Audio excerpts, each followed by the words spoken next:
আজকে আমার মা এসেছে টাঙ্গাইল থেকে অ্যান্ড আমি খুবই হ্যাপি এই জন্য।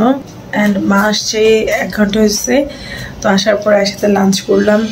অ্যান্ড আজকে আমি অনেকদিন পরে শাওয়ার নিলাম, কারণ যে ঠান্ডা পড়ছিল যে আমি টাঙ্গাইল থেকে এসে যে শাওয়ার নিব সেটা মানে শাওয়ার নিতে একদম ভয় পাচ্ছিলাম। এনিওয়ে আম্মু চলে আসছে, আম্মু আসছে একটা বিশেষ কাজে, তো কাজটা সেরে আবার চলে যাবে। তো মা যেহেতু আসছে আমি খুবই এক্সাইটেড সেজন্য। তো রাতে বিরিয়ানি রান্না করা ছিল, সেটাই আম্মু আর আমি খাইছি। দুপুরবেলা আজকে লাঞ্চ ছিল, আর রাতে কিছু রান্না করব। তো ঠিক আছে, দেখতে থাকো আর সঙ্গে থাকো। তো এখন বাজে হচ্ছে বিকেল প্রায় 4:30 নাগাদ। তো আমি যেহেতু আজকে আম্মু আসছে, তো আম্মুর জন্য একটু স্যুপ করলাম। অ্যান্ড এই স্যুপটা একটা চিকেন আর হচ্ছে কিছু চিংড়ি ছিল বাসায়, সেটা দিয়ে আমি বাসায় করে ফেলেছি। অ্যান্ড এটা সত্যি খেতে অনেকটাই ভালো হয়েছে। আম্মু বলছিল যে হ্যাঁ স্যুপটা ভালোই বানাই আমি। তারপরে তো মা মেয়ে বিকেলবেলায় নাস্তা বলতে এইটাই ছিল।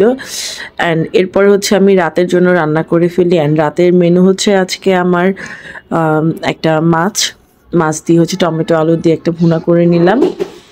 আর হচ্ছে আরেকটা চুলায় আমি চা বসিয়ে দিলাম, কারণ গাইস যে ঠান্ডা পড়ছে মানে চা ছাড়া একটা বেলাও চিন্তা করা যায় না জাস্ট। তো আমি আর আম্মু ভাবলাম কফির পরে 1 কাপ চা খেয়ে নিব। অ্যান্ড চার কালারটা বেশ ভালোই আসছে। অ্যান্ড আমার চা অলরেডি হয়েও গেছে, এবার আমি নামিয়ে নিব। আরেকটা চুলায় আমি চা বসিয়ে দিলাম, কারণ গাইস যে ঠান্ডা পড়ছে মানে চা ছাড়া একটা বেলাও চিন্তা করা যায় না জাস্ট। তো আমি আর আম্মু ভাবলাম কফির পরে 1 কাপ চা খেয়ে নিব। আর যার কালারটা বেশ ভালোই আসছে। এই হচ্ছে আমার ফাইনালি চা রেডি। আর যার কালারটা দেখো গাইস, অনেক অনেক জোস আসছে। আর গাইস এখন আম্মুকে নিয়ে একটু ফান করবো। 1 মিনিট।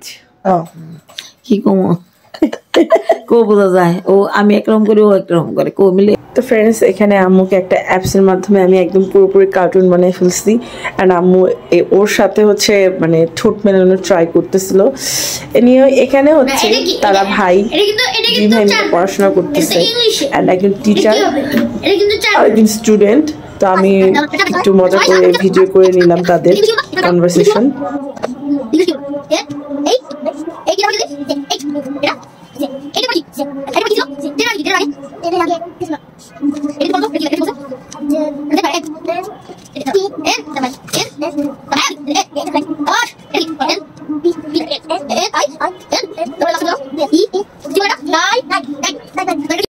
তো তোমরা দেখতেই পেলে পড়াশোনা খুব জোর কদমে চলতেছে। অ্যান্ড নুরাজ কিন্তু তার নিজের বই পড়তেছে না, তার ভাইকে পড়াচ্ছে। এরপর তো চলে গেলাম আমি বারান্দায়। অ্যান্ড সব কাজটা শেষ করে আমি একটু বারান্দায় রেস্ট নিচ্ছি।